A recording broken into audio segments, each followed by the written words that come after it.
Good morning, everybody. Welcome to Jurassic Park. I'm Sarah, the Real Simple Mama, and I think this will be a 5-minute chicken tip video. So I have a chicken who's almost 12. It's the black and white hen in your shot. Her name is Lacie. She's a silver-laced Wyandotte, and I wanted to do a video to teach you some things just to be aware of as some of the members of your backyard chicken flock get older.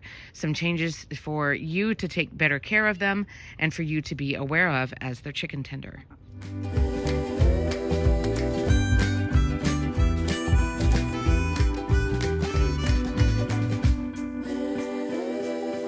But Lacie is the oldest chicken that I've ever had. I've been a chicken tender for almost 10 years.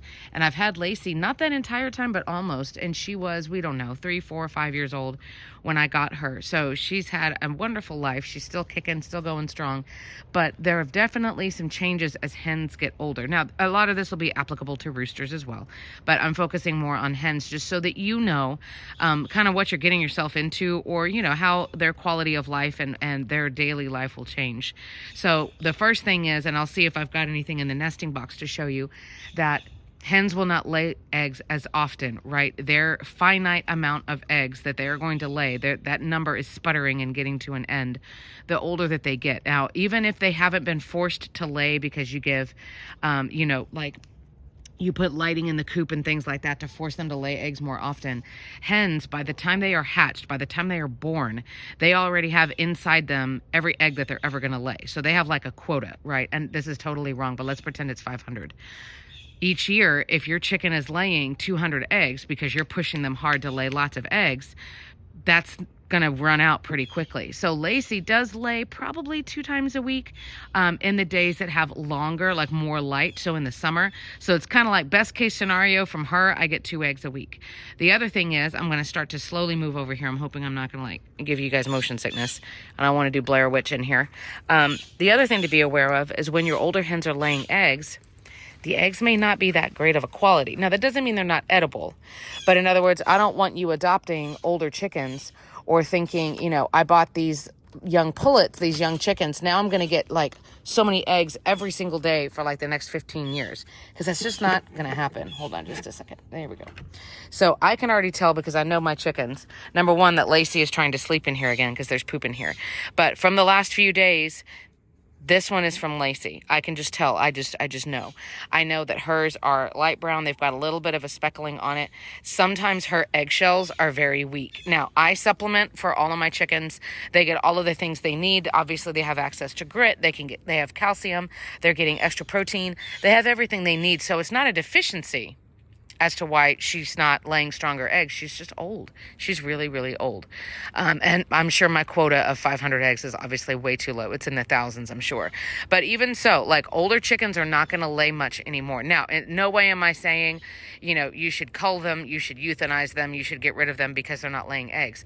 I just want you to understand.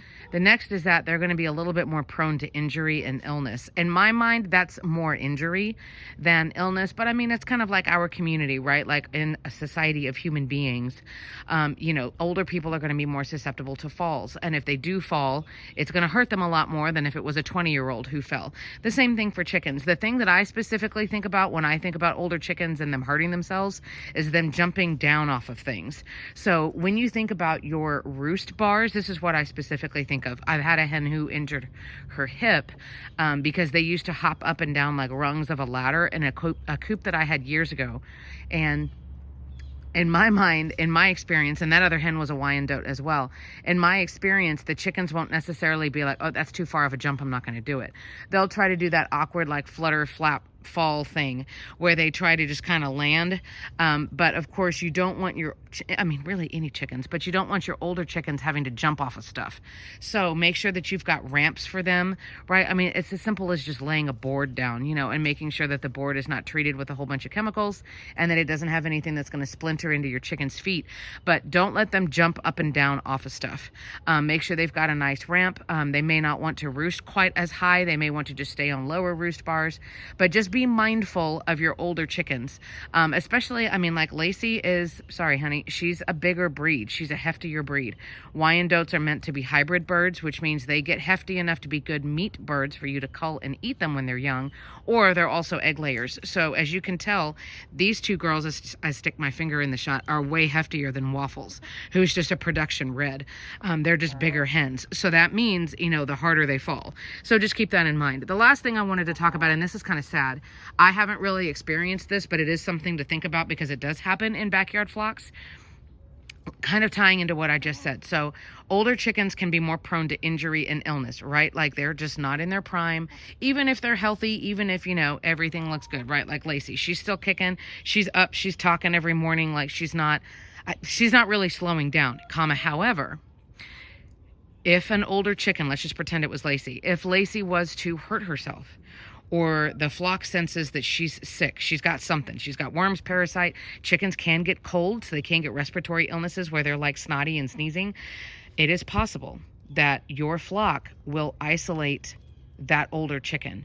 And basically, if you think about chickens in the wild, which yes, you know, they started as jungle fowl, they were out in the wild, and they would not want a predator to be able to smell weakness.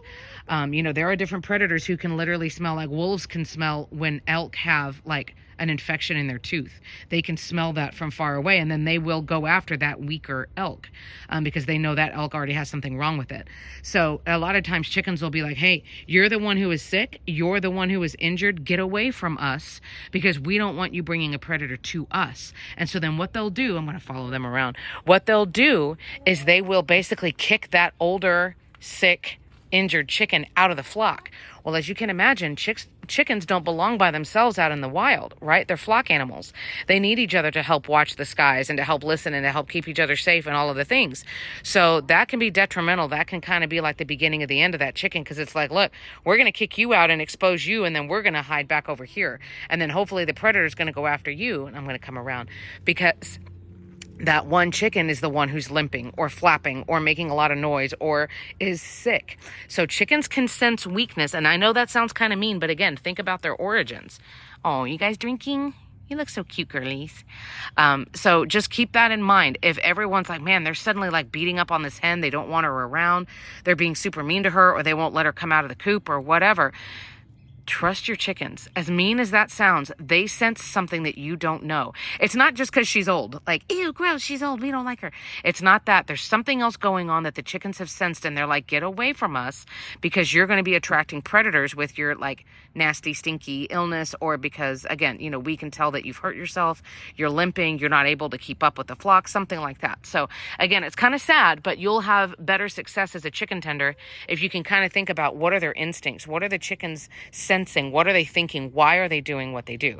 And again, like if there was a degree in chicken psychology, I would have gotten it already. So I think about these things, but it helps keep everybody happy. So if the flock were ever to start isolating Lacie, or she gets close to them and they're like pecking her and getting her away, like chasing her away, that would tell me, all right, something's up with her. So keep that in mind. I love having older chickens in the flock. They're sweet, especially if you have kids, you know, you just like them being pets. Lacie is, I mean, she's still kicking and she's at least 12. You know, I know she's got chronic bumblefoot things. You know, we soak her, we do what we can. I deworm them twice a year. As the weather changes, you know, I continue to do diatomaceous earth and vitamins in their water and all the things. But, you know, she's doing fine. She's hanging in there. But, you know, again, things are going to change. You're going to have to make some adjustments mentally, right? As far as your expectations, your egg laying, for example, will slow down. But also just giving them grace, you know, just kind of thinking about why is everybody, they always want to get everything off of my foot. I'm sorry, I'm distracted now. So just keep that in mind with your older chickens. And as always, keep the conversations going down below in the comments. If you've got older hens, what's your experience been? What about older roosters? I've never had a senior rooster. What's it like having like an old grumpy dude around in your flock? So keep the conversation going below, but I hope this has given you a few things to think about. You know, these older hens, as they retire, as they get, you know, they're not useful to egg laying factories and stuff anymore. They still deserve a quality life, right, sweetheart? Right, Lace? So cute. So I hope you guys are doing well as we get towards the second half of 2025. We'll see you around.